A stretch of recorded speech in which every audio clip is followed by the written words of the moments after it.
What's going on? I just wanted to review Convict Conditioning 2 by Paul Coach Wade. We still don't know who this dude is, or even if this is even a real guy. Uh, Short and point, I think this is an excellent book. The binding, the quality of the book, the information, as you can see, excellent pictures, full color. Again, nice thick pages, durable pages, just like the first one. I think it's an excellent addition to the information that was presented in the first one. You can see it's a little bit thicker, and to be honest, I think it has a little bit more information, more more information dense, packed book. Not so heavy on the exercises, but again, this guy, I mean, the author stresses that in the beginning that you really, to start anywhere, get the first book first before you get this one. Going into the table of contents, pretty much what he works into on this in part one is, if I can get to the page,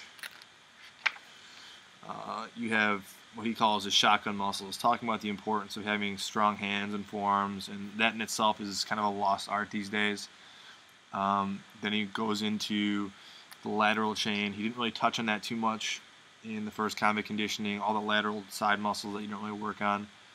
He pretty much talks about building that through the working up to doing actual a human flag hold. Then he goes into neck and calves. Honestly, that's the one part of the book that he makes a good point, a good argument, but in my part, that could have been a part of the book that if you really want to take something out, it would have been that neck and calves portion. Again, those three sections, he goes through different muscle progressions and in a certain way that still works in the same way as the first book did. So you have step one, bar hang, step two. These are all things what he was considering as being working on grip strength, or forearm strength, I should say. Again, excellent pictures, a lot of information. The last part of the book goes into, what he calls wisdom from cell block G, and that goes over some nutrition. This part, living the straight edge, recommendations of, things he did in prison to kind of stay sane, supposedly. Again, I don't really know if this dude was really in prison, but if anything, it's ingenious marketing. Whoever thought of this idea.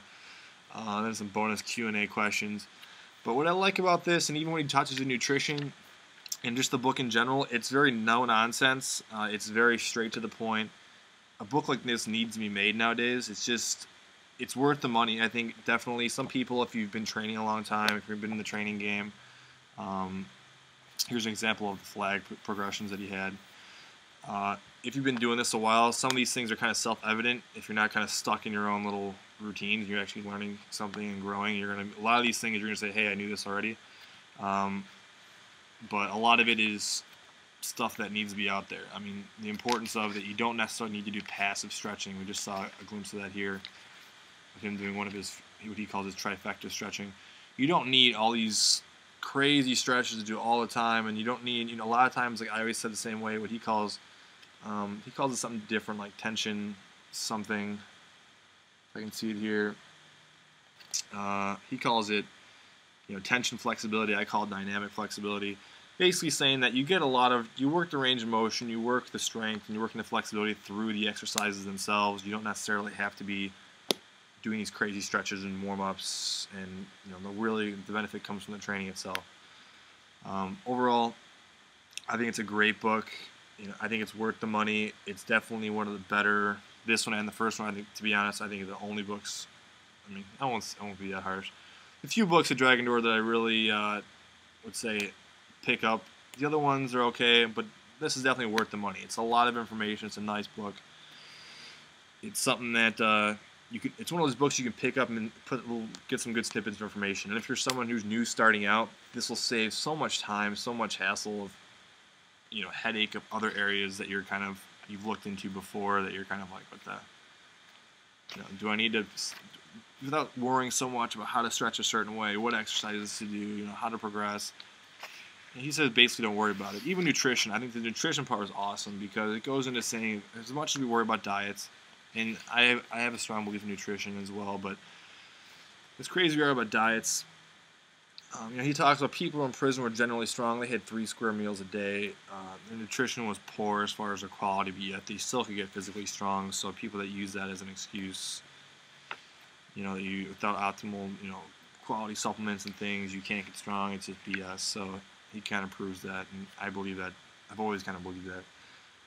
It's more apparent now, more than ever. So a book like this needs to be written, and thank God it was. And this is definitely something that's following more the trend nowadays is in that kind of, again, that rugged, what I call that primitive lifestyle, more primal movements, or on that paleo side that people are really into now. Ditching the gym, so to speak. But excellent book, highly recommend.